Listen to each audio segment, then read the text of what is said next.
Micheline Calmiret, bonjour. Bonjour. Merci d'être sur Radio Lac ce matin. Avant de vous entendre sur cette initiative pour des multinationales responsables, un mot tout de même sur cette pandémie.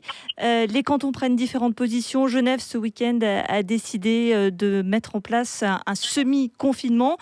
On se pose la question de ce que fait le Conseil fédéral. Est-ce qu'il est à la hauteur de cette deuxième vague ? Écoutez, j'ai pas critiqué le Conseil fédéral. Le Conseil fédéral gère la situation en coopération avec les cantons.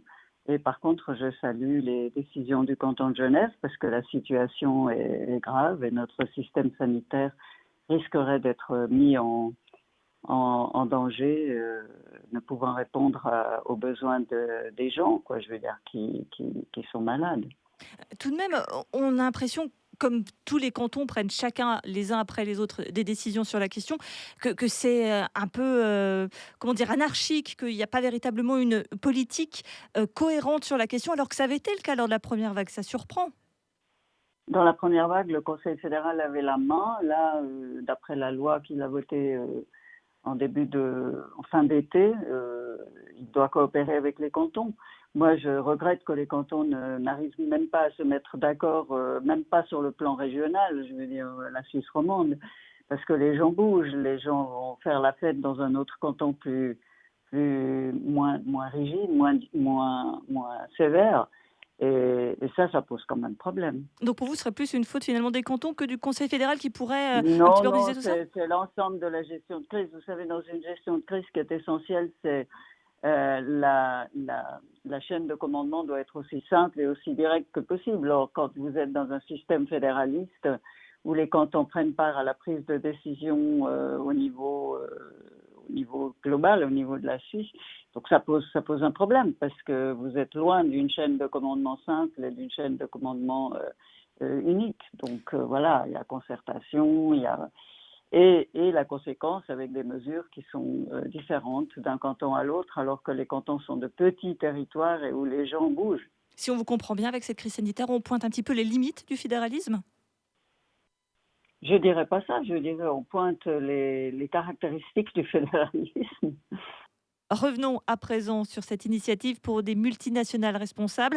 Elle entend donc mettre en place un devoir de diligence pour les entreprises, les multinationales qui ont leur siège en Suisse. En clair, faire qu'elles soient responsables des actes de leurs filiales à l'étranger qui ne respectent pas les droits de l'homme et de l'environnement. Et donc, un juge suisse se saisirait d'affaires à l'étranger. Est-ce que c'est bien à la Non, Suisse ? c'est pas un juge suisse qui se saisirait d'affaires à l'étranger. C'est une victime. Par exemple, Mais elle les saisirait la travailleurs justice suisse. ça serait par exemple les travailleurs d'une entreprise suisse, localisée en Suisse, qui est active, donnant un exemple au Pérou, qui devrait saisir la justice, qui aurait la possibilité de saisir la justice suisse pour obtenir des dommages et intérêts, puisque l'entreprise suisse aurait une responsabilité civile. Donc vous savez ce que je voudrais vous dire quand même, parce qu'il faut clarifier les choses. Les États s'engagent au plan international en matière de normes environnementales et en matière de respect des droits humains. Les États s'engagent en signant des traités internationaux. Et ils portent des responsabilités en signant ces traités internationaux. Ils s'engagent, ils portent des responsabilités pour que ces standards soient respectés au niveau international.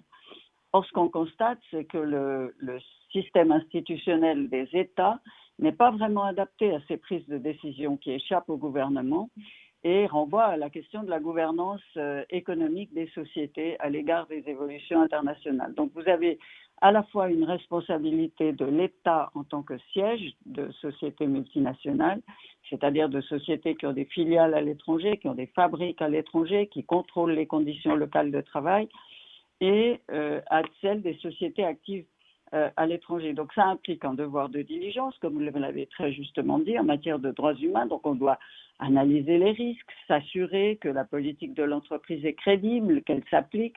Et puis ça implique aussi un accès à la justice pour les victimes, afin pour elles de pouvoir obtenir réparation. Sinon, il n'y a pas de progrès en la matière.